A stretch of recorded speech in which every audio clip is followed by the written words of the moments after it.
Woo!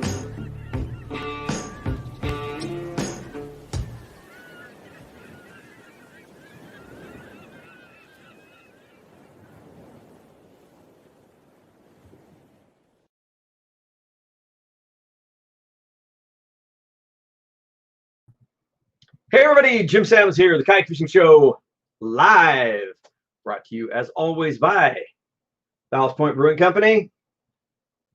My son and I actually went in there, stopped in there for lunch yesterday, and also got a few cases to restock the fridge, just in case, maybe we have another lockdown and I'm stuck at home with no beer. So today we've got one of my very, very favorites, the Grunion. Ooh, that looks kind of interesting.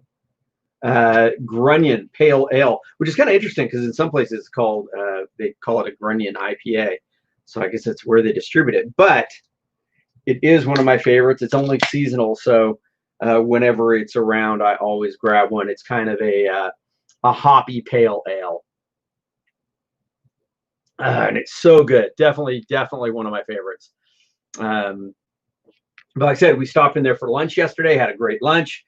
The restaurants are up and running a little bit different. You know, you use your phone and scan the code on your table and order off your phone, and then they bring you your food. So you're not really dealing with a waitress or waiter or anything like that. It was kind of different. But I guess that's the new normal. But it's a good food, good beer, good supporter of our show. A reminder, and I just can remind this every show, again, safety is a big deal to us, and so we arranged this deal with ACR Artex on any of their products site-wide, but specifically your personal locator beacons. You can get 10% off and free shipping if you use the code that we've got up here, KAFISH10, and that's on their website only. So again, if you've been thinking about getting a PLB or any of the other products that ACR has, it's not a huge savings, but it's a little bit, and hopefully it's going to keep a few more people safe on the water. And of course, the show is brought to you by Seagar, Jackson Kayak, Warner Paddle, Standard Horizon, Yak Attack, Siegler Reels, a band of anglers, Raymarine, and Kokatat. So since our last show, I did get out of the water. We took our boat out around Point Loma and had really, really good calico bass fishing. We were throwing the dart spins, the Band of Angler hyperelastic dart spin. I was throwing the bigger one, and it was just crushing the calico bass. Really, really good bass fishing. I told my buddy about it, so he jumped on it and went out the next day, said it was just insanely good the next day. So now's the time to get out there. There are yellowtail and white sea bass starting to show up in La Jolla. So if you are here locally, there are some fish starting to show up. The biggest thing is right now is weather conditions, June gloom.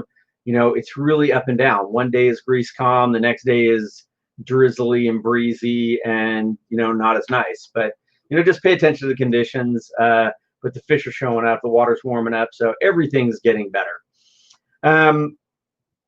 Today's show, this is for people who are just joining us, haven't seen one of these. Basically, we are re-airing some of our older episodes of the Kayak Fishing Show, episodes that have never been online, stuff that's only been on the TV networks. So now those have all been released, and so now every Tuesday and Thursday we are airing episodes of our shows. Tuesdays, basically the Jackson Kayak years.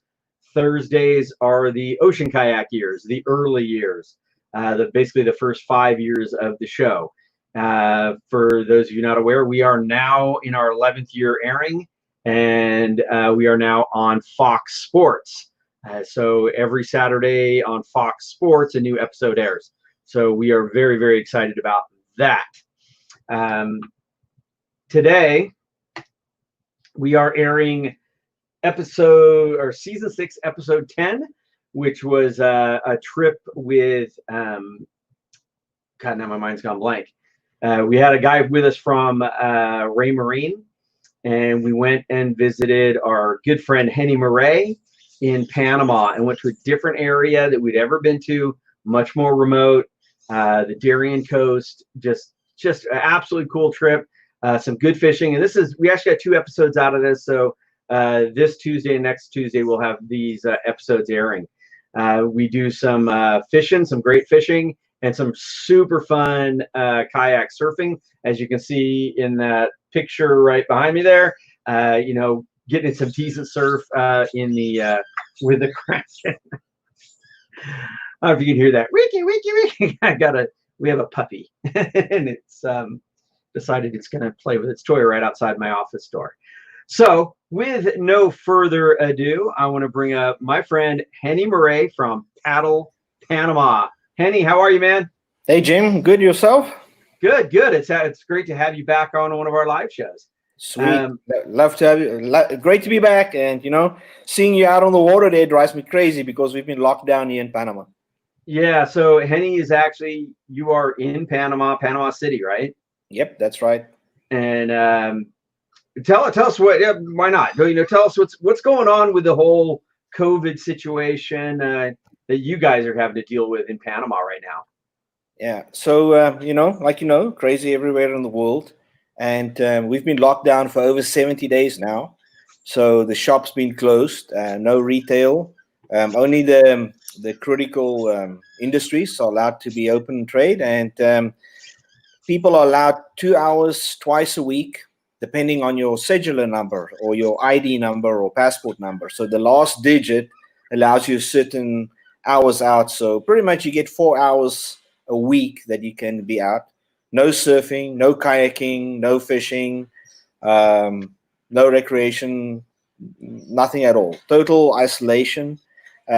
We started opening up about 2 weeks ago, and our numbers went from about 150 new cases a day to over 800.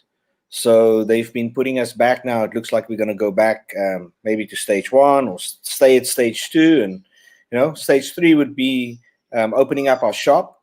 But unfortunately, it looks like we're going to stay at home for at least another 2 or 3 weeks.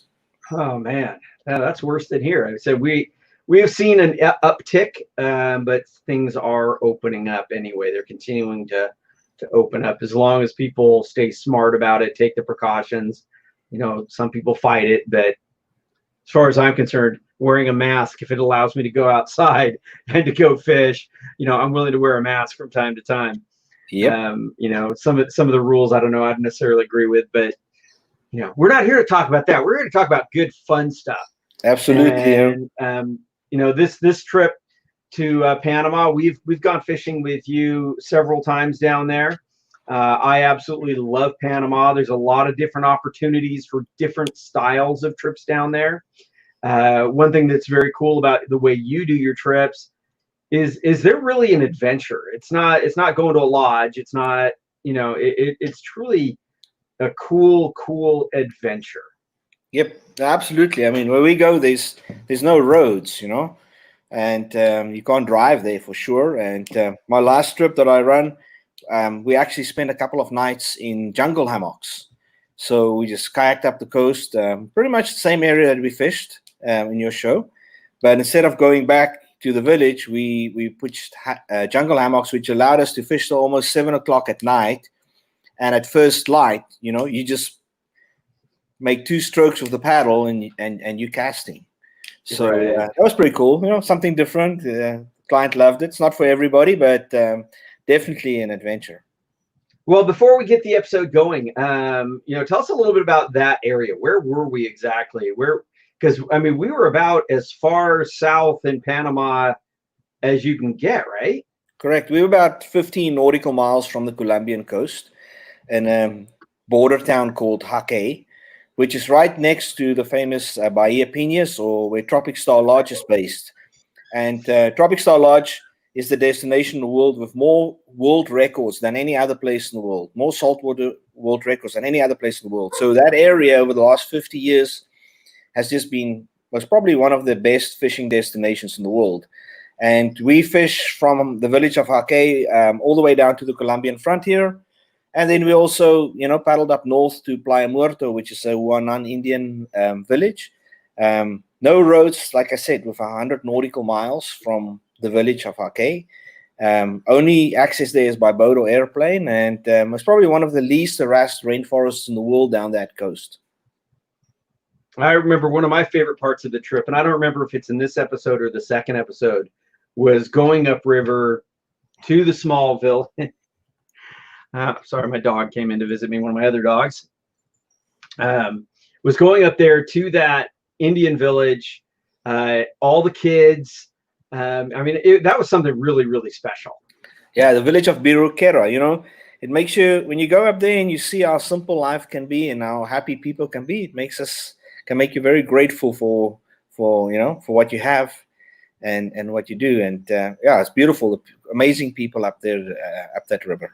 Yeah, they were so nice, so friendly, so welcoming. And like I said, although they don't have a lot, you just have to rethink of it. They don't have a lot, but they are very, very happy. The kids were having a great time, and it's all perspective. Yeah, that's absolutely.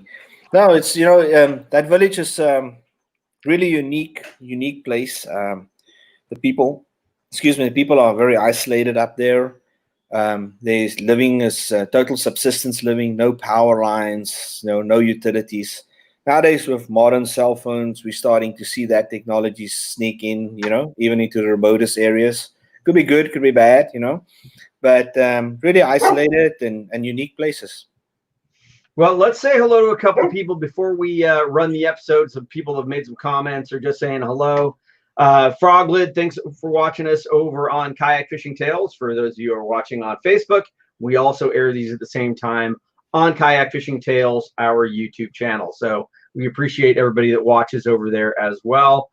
Liam Young also watching on Kayak Fishing Tales. Bonnie Hill, how you doing? Thanks for joining us. Donald Schumacher, yes, it is that time. It's time to go fishing is what it really is. Yep. Sean, how you doing, man? Thanks for joining us as always. Dave, hello. Serge from up in Ottawa, thanks, man. Nick Falabella, how you doing? Douglas, watching from Brazil, thank you so much. And we always love the fact that we have viewers from all over the world. Jonathan Lee, watching up in Ottawa as well. Mitch, one of our regulars. Donna, how are you doing? Watching in Florida. So really appreciate it, everybody. So yeah, we're going to be airing this episode again. This is season 6, episode 10 of our trip to Panama. Let's bring it up on screen and see how this thing starts. This week on the Kayak Fishing Show, we are coming back to one of my favorite places in the world, Panama. We're going to hook up with our good buddy Henny from Paddle Panama, and we're bringing along with us Andy Gilbert from Raymarine. Stick around. It's going to be a great show. Sorry, I forgot your name, Andy.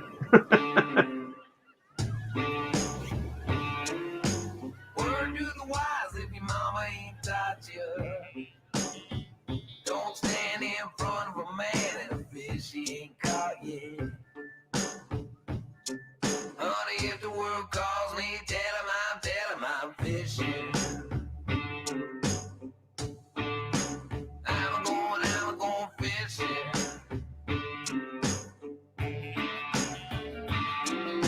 Where am I headed? Where am I headed? Where am I headed? Wouldn't you like to? Where am I headed? Where am I headed? Where am I headed? Wouldn't you like to go fishing? I'm going fishing. Woo!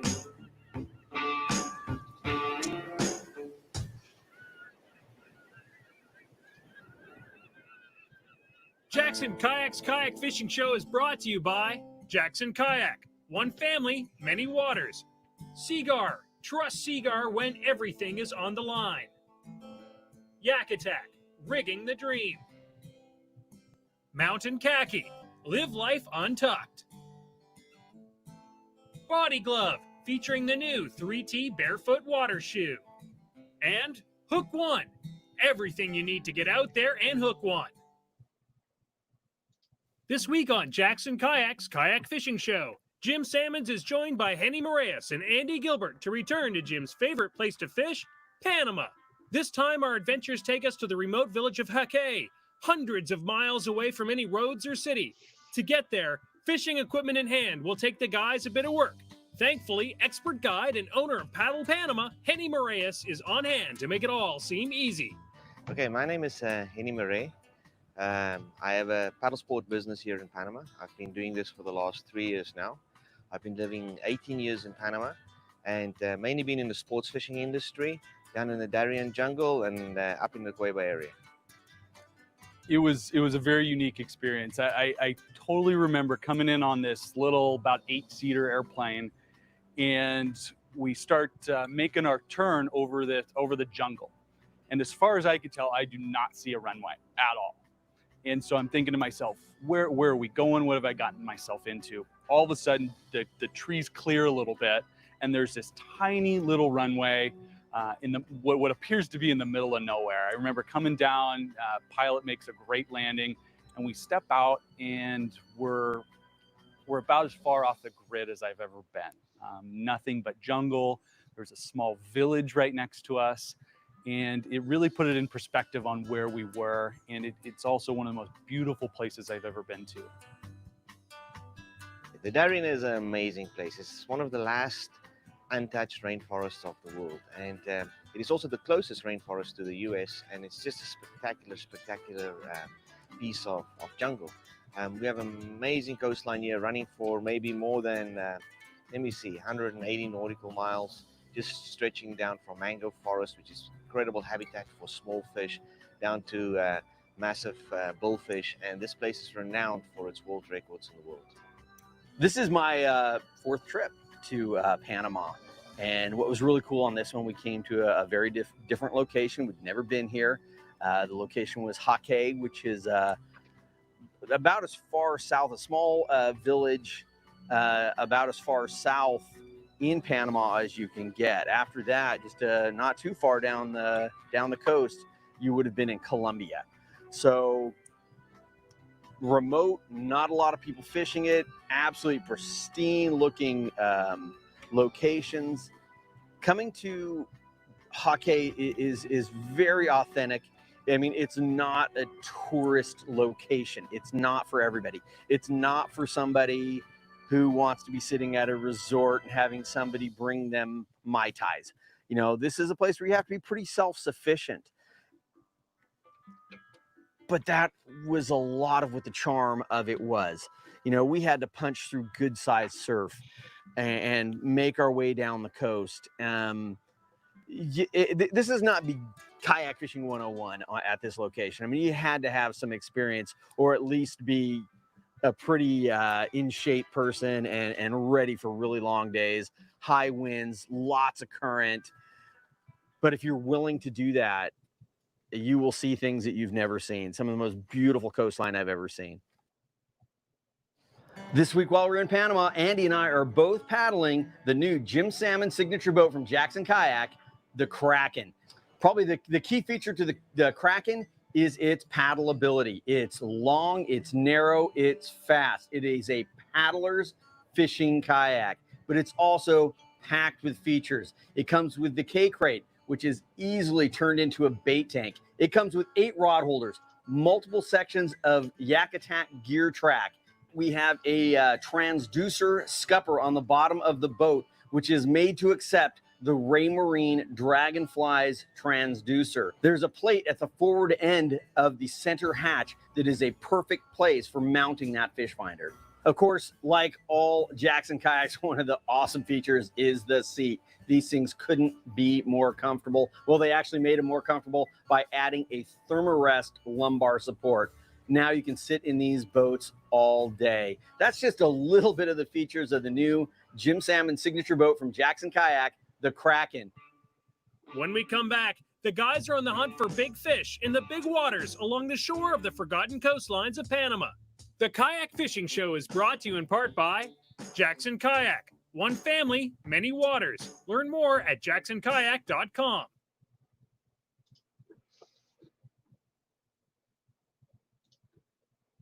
So we're back. Commercial break.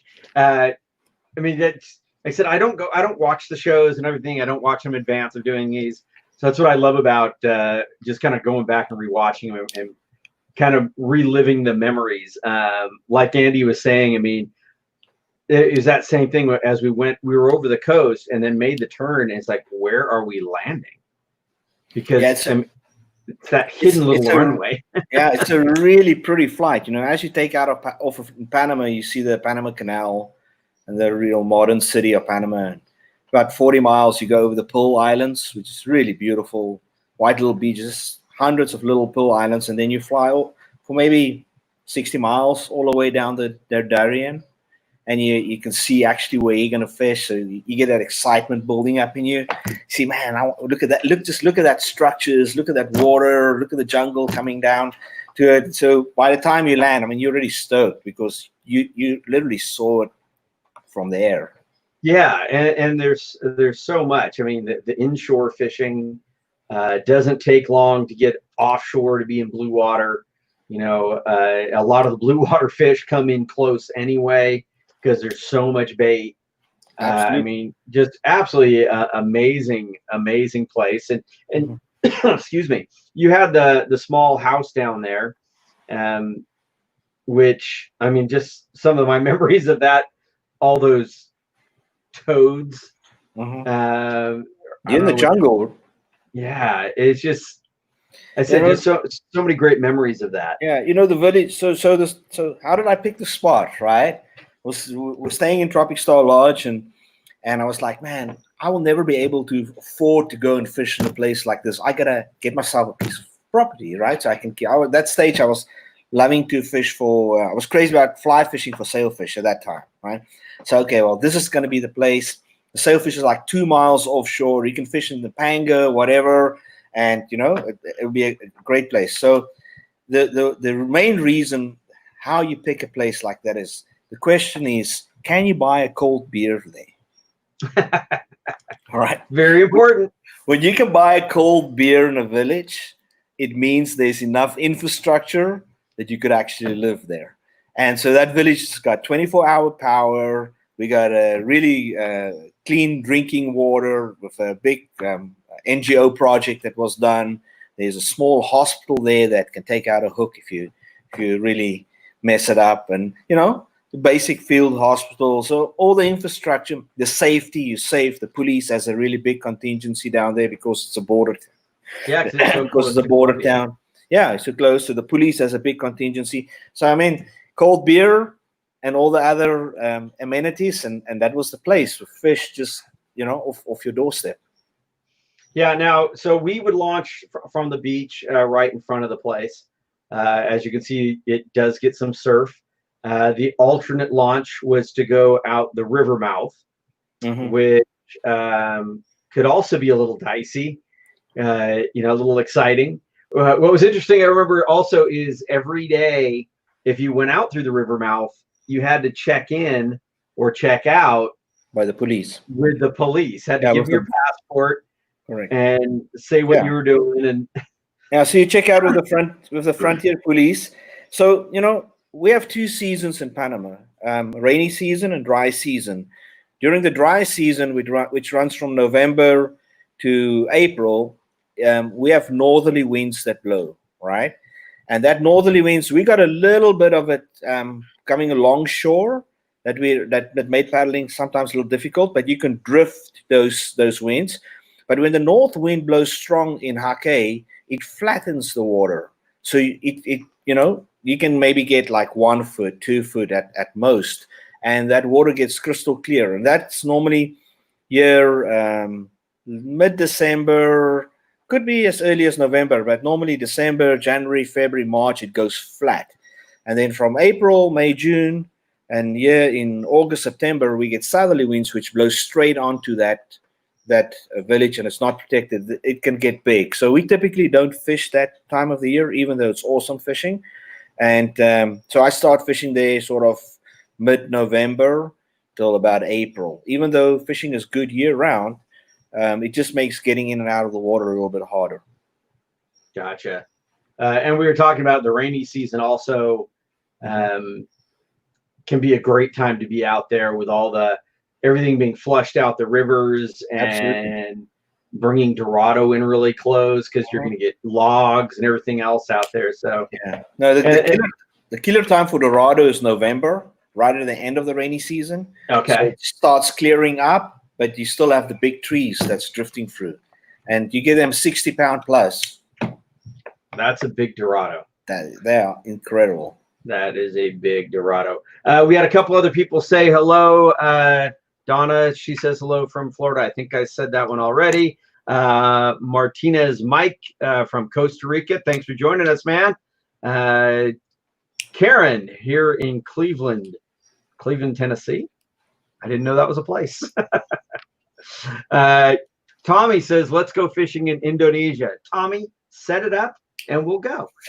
As soon as all this COVID stuff lets us start traveling again, I need to start shooting some more shows. Donna says, that is an amazing place. I would love to do that. Well, talk to Henny. He's the man for setting up these trips. He does a variety of trips. The place down there, stuff that's a little more up near Panama City, Coiba. Do you do stuff get out to Coiba Island or any of that anymore? Or? Yeah, we still do that. We still have our camp and pre-positioned kayaks there. I think actually we got a couple of Jacksons pre-positioned there. And that is at Bahia Honda near the Coiba, which is the World Heritage Park. And that's sort of a camping with a local village under a set Bahia. They upgrade their facilities quite a bit.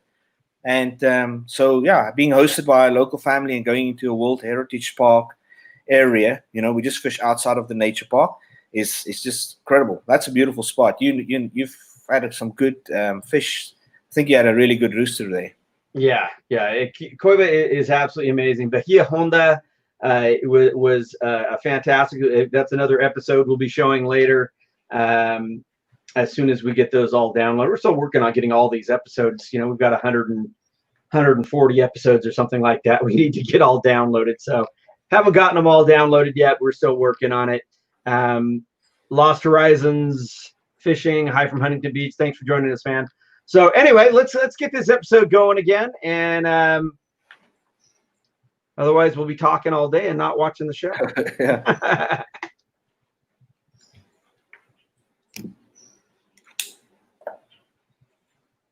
By Yak Attack, rigging the dream.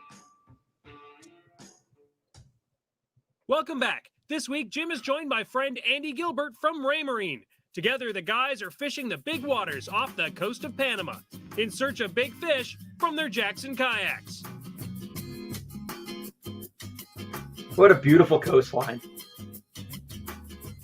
The sun has come out. Hopefully the fish have come out. Great googly moogly.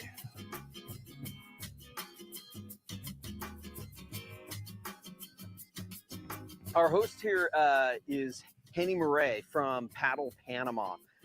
He invited us to come fishing with him a couple years ago, and we came down and went to Bahia Honda and had just a wonderful time. And lucky for us, he invited us to come again to a different location that he was very passionate about. He kept saying, even on the last one, he goes, "You guys have to get down to the Darien Coast." So one of the things about Henny is he's just so passionate about Panama. He loves the area. He loves the people. Though he is South African, he is fluent in Spanish, and he knew everybody in the village. He'd say anybody who walked by, he would go over and give a hug. They all knew him because he's just so passionate about it. We're flying into a frontier village, which is the last Panamanian village before you get to Colombia, to the Colombian border, which is about 30 nautical miles from us. And there's just no tourism infrastructure. There's no tourism in the region that really can support tourism. So it's really just, you have to know somebody to come here. And, it's just one of those places that I fell in love with that is still unspoiled. And I love that. I love getting off the beaten path, and I just love the ocean here. It's just amazing. The fishing is amazing. The jungle and the people is amazing. So it's the whole package. Trolling my Rapala just cruising along the beach, just trying to, put in the effort, cover the ground. And all of a sudden I just hear the line start peeling off the reel.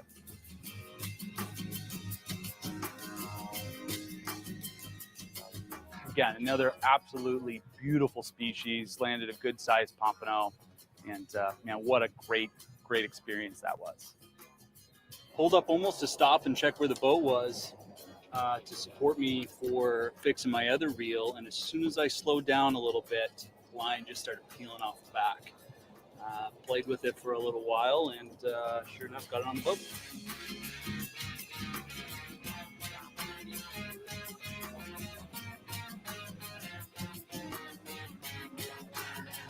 One of there's basically 3 styles of fishing we tend to do on these trips. Is you're casting into boiler rocks, you're trolling lures or live bait, or your vertical jigging. So having the Raymarine fish finders on the kayaks really helps for the vertical jigging, so you can find those spots. And again, we've been working hard and just really mixing it up.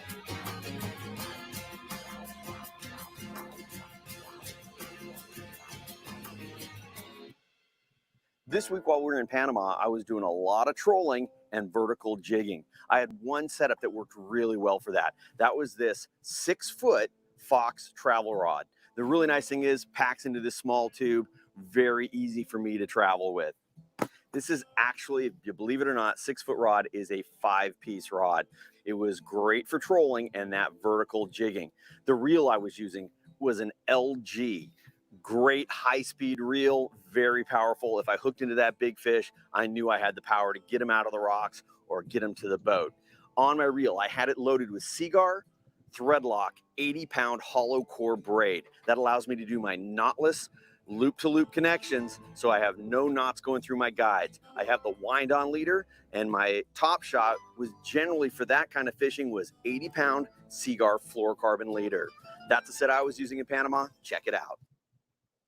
So that would be a Siegler reel. When we come back then the it was weather heats release. up, the fish get hungry, and the guys get a chance to play in the surf. The Kayak Fishing Show is brought to you in part by Hook One. Everything you need to get out there and hook one.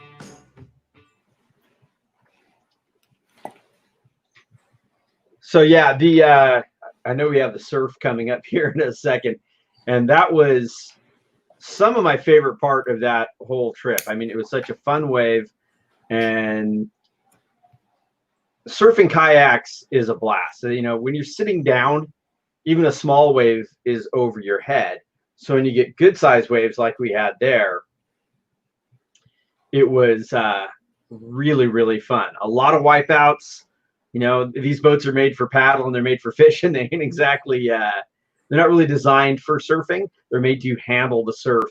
They're great for getting in and out through the surf. They're not really designed to surf, but they do pretty well. And it was such a blast. Andy had never surfed a kayak before. Yeah, And, they did good. The kayaks did good. South Africa, obviously, all the game fishing in South Africa from kayaks is done through surf. And so they've developed a whole, specialized kayaks just to do that, because the surf there gets pretty big. In Hake, we do a mixture in Hake. We do the fishing from the beach, which can be calm to sporty to too big. An awesome place to learn surf launching. If you're looking for a great place to learn surf launching, Hake would be the place. Warm water. If you mess up, you're not going to end up on the rocks or anything like that. Right. You just get washed up on the beach. And I mean, that was pretty sizable surf we had, and Andy had never done it before. So he basically got thrown right into the fire, and he did quite fine with it. But like I said, it was so much fun. Like I said, everything about that trip. I don't know that we just crushed the fish, but we caught plenty of fish, but everything about it. Like I said, the trip up to the village, the surfing, the walking around the local village, just like I said, everything about it. I mean, that's why Panama really is one of my favorite places that we ever visit. Yeah, if you fish long enough, fishing is fishing, right?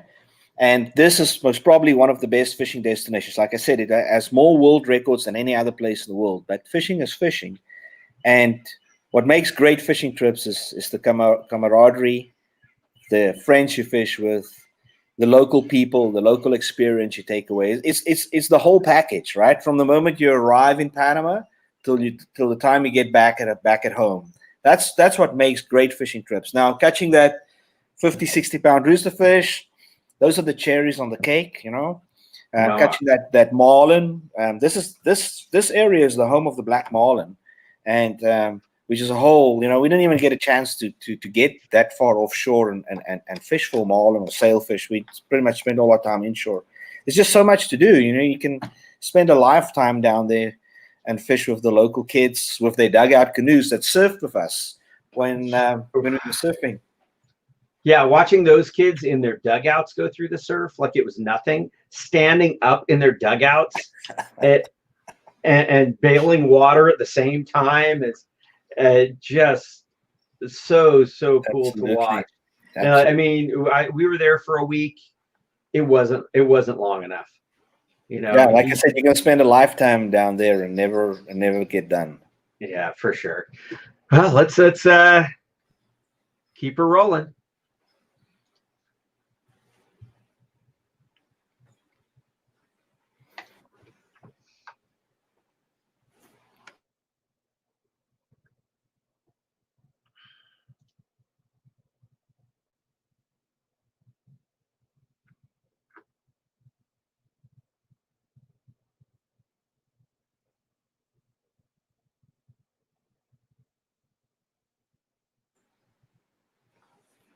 Yeah, I think this was the surfing segment, right? Looks Yeah. like it.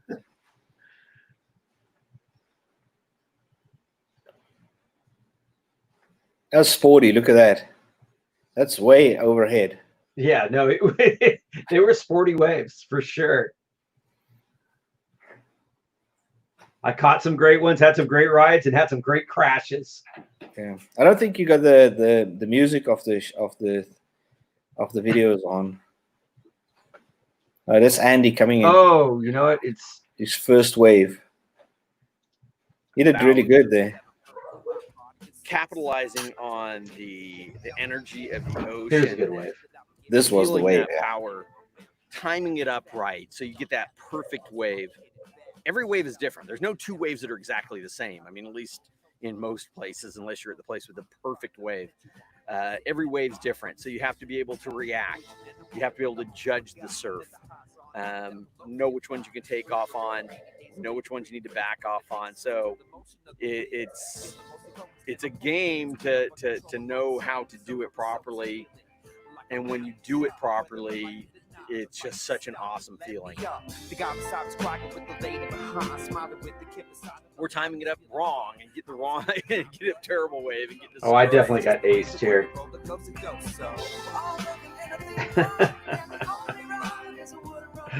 Yeah, it's not always so easy, but that wave that you were riding there, that's one of the most classic waves that I've seen getting ridden on a kayak. This wave here, just look at this. This was just awesome.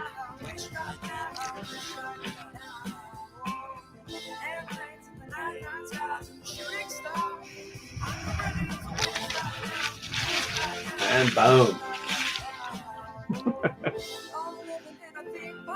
That just makes me want to go out and go surfing.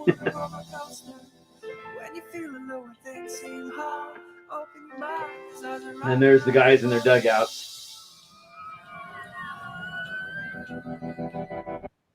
Hi guys, I'm Andy Gilbert with Raymarine, and today I'm going to tell you about some tips on how to use your Raymarine Dragonfly for your kayak fishing adventures. Brought to you by Yak Attack.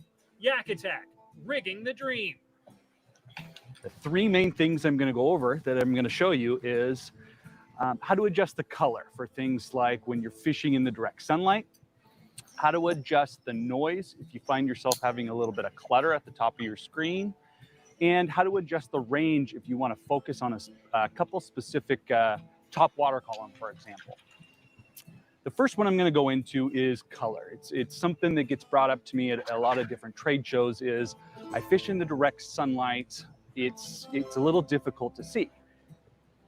Really simple to do. All you do is hit the OK button in the middle. That will always take you into your menu features. I'm going to scroll down until I see display options. It's your 4th or 5th choice down. Hit OK.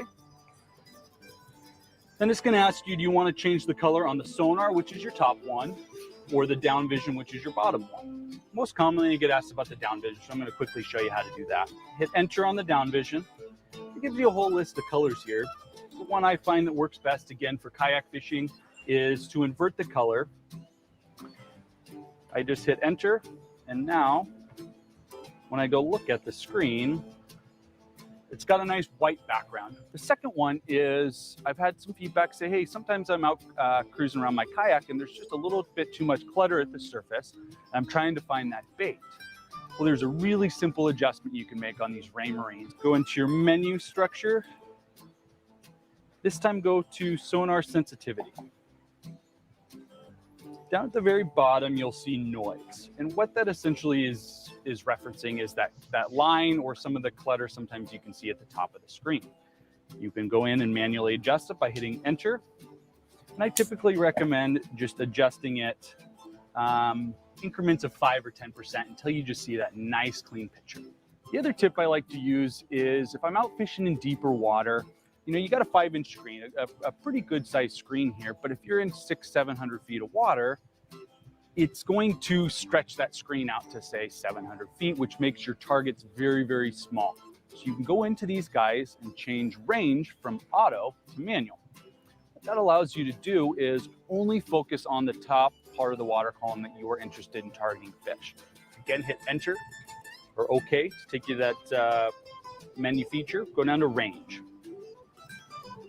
It's going to default to auto, so I'm going to change it into manual range by hitting enter. Now when I go back to the fish finder page, if I zoom in using the plus or minus, I can actually focus in on a certain part. So you'll notice as I'm zooming in, you'll see the range scale, although it may be deeper than that, I'm now only looking at the top 80 feet of the water column. Well guys, I'm Andy Gilbert, and that is your 3 tips of the week for your kayak fishing show. When we come back, the guys leave the surfing behind and get back to fishing in earnest. The Kayak Fishing Show is brought to you in part by InReach Explorer, the only truly global satellite communicator with built-in navigation, including waypoints and routing.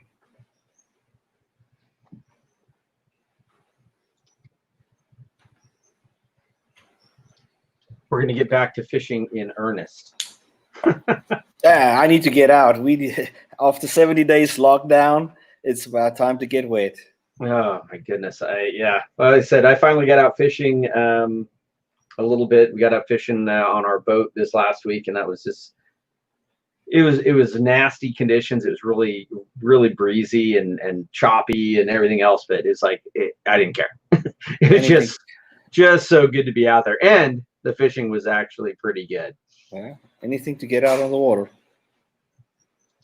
So have you, with all this stuff, have you had to, I imagine you've had to cancel all scheduled bookings? Yeah. So yeah, any idea when you might be back in business, or did you just cancel it all and you'll get back to trying to reschedule later?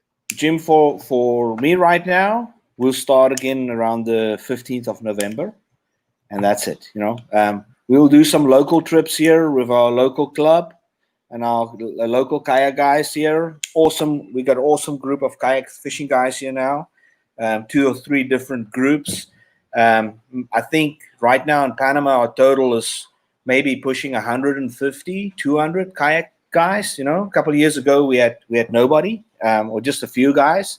So just an awesome group of guys to fish with. And I think we all just itching to get out and do some local fishing around with our local clubs and things. We were going to have the World Championship here in Panama on the Colon side for freshwater this year, with you know, for over 40 anglers internationally from Canada. The US team was going to come, Mexico, and I was like, you know, we had to buy the kayaks for the tournament, and we came within days from having to pull the plug on it and shipping the kayaks to Panama. So, fortunately, that all worked out well for us. And That's good. tournament's been postponed now, I guess, to next year. But yeah, so for Panama to be able to host the World Championship, that would be, it's so big, for our community, our kayak fishing communities, all the local guys here in Panama that does a lot for conservation. We need a lot of work on conservation in Panama because we got such a unique habitat to protect and such a unique place, such a unique opportunity for tourism for Panama and the local villages. For many, like Bahia Honda, the people you were there with, it's their only means of income, and it's a sustainable way of income. So when you can have a tourism business or kayak fishing that doesn't take any gasoline and oils, and it's got a low impact, all the fish pretty much gets released, keep one for the fry at night, and that's it, compared to regular fishing where people tend to keep more fish because they got a big boat and a big cooler. So all these things playing together is important. So this COVID is really going to have a huge impact on those small villages and all the hotel industry in Panama and all the other operators, that's in and around Panama that's totally shut down. They're talking about opening up late July, I think, right now, but it's pretty fluid right now. I think until there's an international plan for travel internationally, I think a lot of people are going to stay at home and fish locally. But by November, we should be up and running. Yeah, we sure hope it turns around. What about? I know you've got the big boats as well that you've dealt with in the past. Any mothership trip type possibilities? Because I know we've talked about in the past, but I don't know if it was ever able to come together because of. So sorry to interrupt you. There's a bit of a delay. So the mothership I had, we sold. Okay. And maybe I'm going to leave it there. Maybe. Well, I'd love to see it. Yeah, I love to see anything. I just like to do a different trip all the time. Up in Coiba, Montosa, that place is just incredible, right? Insane, absolutely insane. I love it out there. So let's just say maybe. A definite maybe. All right. Well, let's get the last part of this episode rolling. Fluorocarbon, braid, and monofilament fishing line.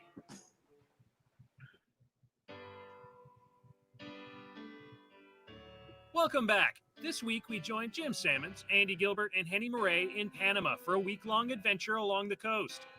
So far, a strange moon cycle and warm waters have made the fishing hard, but the guys are making the best of it.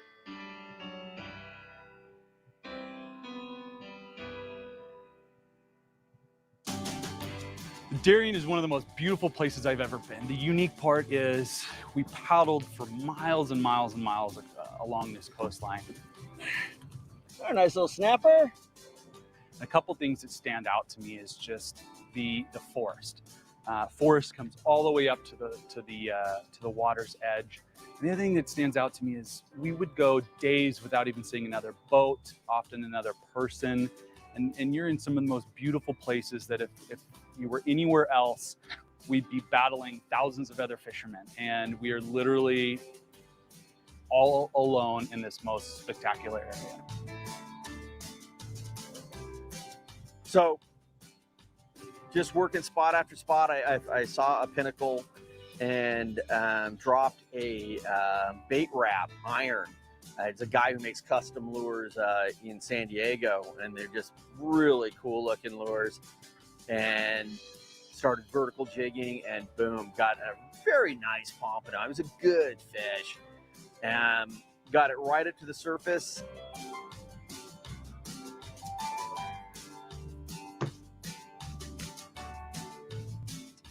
And right when I reached for the lure, just to grab the lure and lift it up, it came unbuttoned. While shooting down here in Panama, Andy and I were both using Werner paddles. We were both using the Kamano, and Andy was using the Hook series, and I was using the standard full carbon design of the Werner Kamano. One of the most impressive things that you'll find on all the Werner paddles is their Smart View ferrule system. And what that means is that you have a paddle, a 2-piece paddle that feels like a 1-piece.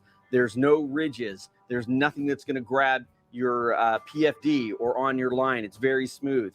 You can look through the Smart View hole there and see exactly what degree of feathering you have the paddle at.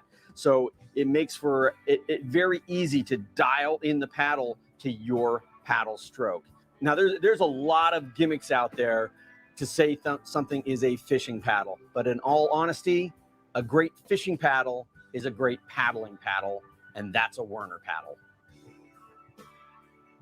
As the first 3 days of adventure come to a close, the guys head in for the night to rest up for the week to come.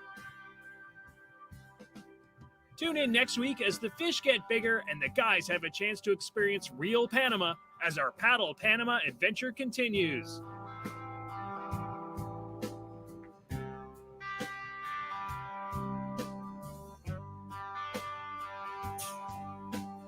Such an amazing coastline. Yep, it's definitely a once-in-a-lifetime kind of destination, right? You got to go at least once in your life, and then more than likely you'll go back. Well, and you know, people will say that they get a trip on their bucket list, or it's a once in a lifetime thing. It's like, yeah, you can't be. It doesn't need to be on a bucket list. You just need to go. Stop putting stuff on a list and just Absolutely. go. Yeah, you know, the uniqueness, Jim, is that Panama is 2.5 hour flight from the States, right? Depends from where you come, right? And the US dollar is our tender, so you have no problem with currency. It's a safe town. Panama City is such a modern city now. You can find anything you want there, food, any hotel, from budget to really, really expensive. Whatever you know, the city caters for everything and everybody. And then getting down into the Darien, you know, it's only takes 55 minutes from the city, so it's not a big drive. By Honda, it was a long drive, a 6-hour drive. But this, right. You go to the airport in the morning, and by 12 o'clock in the afternoon, you're fishing. And you know, so that's really, really unique and cool about this spot, that you can be in the Darien jungle within an hour from Panama City. I don't remember, and I'm sure it varies, but approximately how much was that flight from Panama City to down to the Darien? Okay, it was, if I remember right, it's $89 one way. Okay, so yeah, so not much, you know, when you're in the big picture to get to someplace like that. And then this trip is really, I think, affordable. You know, we've tried to keep it and customize it. This is not really, you know, our trips, most of our trips are, because they're adventure trips, we customize them. I've been doing a little shorter trips. We've been doing the stay in the jungle. You can pretty much just go stay at the house as long as you want to. And if you go to the website and you go to Hake, you'll see there's really nice pictures of the house right on the water. We always have kayaks pre-positioned down there, so you can almost do it yourself. But you know, you need a little skill in the surf there if you want to do that. But apart from that, to go up and down the coast and explore it, it's for the value. I think it's really good value for your money. Yeah, and like you said, it as a U.S. citizen anyway, it is so easy to travel there. Absolutely. You know, you're not jumping through hoops or anything like that. And I've always found it easy and very American friendly, if you will. Like I said, you know, with U.S. dollars and everything else. So again, if people want to see more about this, paddlepanama.com. We will be airing part 2 of this trip next Tuesday. So I hope everybody can join us for that. Henny, I can't thank you enough for joining me here today. I really appreciate it, and sharing some memories from that trip. Like I said, every time I watch these, it's just like, just brings back so many good memories, and it just reiterates why Panama has always been one of my favorite places to go. Well, you know, you got an open invitation, and let's go get some tight lines and bring some more friends. We'd love to have you guys and show you guys Panama. Thank you, Henny. You take care, and we'll be talking again soon. And good luck, and hopefully everything opens up for you down there very soon. We hope so. Tight lines. All right, take care. Well, thanks everybody who joined us here today. Like I said, that was a very fun trip. Like I said, it's kind of the whole thing. It's about everything. It wasn't just the fishing, the kayak surfing. Like I said, you're going to see next week in that episode where we go up the river and visit the local village. It's just absolutely amazing place. And if you do have the opportunity to get to Panama, I do highly recommend it. If you haven't yet, again, this deal, I'm going to put it across the bottom again with Artex, ARC. I'm like, my mind's going nuts here. ACR Artex for the personal locator device, PLB, personal locator beacon. So if you want a discount on that, free shipping, there's the information across the bottom. Remember, our show is now airing on the Fox Sports networks across the nation. So if you want to see our new episodes, a new episode airs every Saturday. Thank you, Donald. See you Thursday. Again, I haven't even looked at what I'm airing this Thursday, but it'll be something from, well, actually we aired all of episode 1. So we'll be jumping, or season 1, so we'll be jumping to season 2 starting this season. So more of the ocean kayak years. So anyway, if you are getting out on the water, please remember, always wear your PFD and keep your paddle right side up. You take care.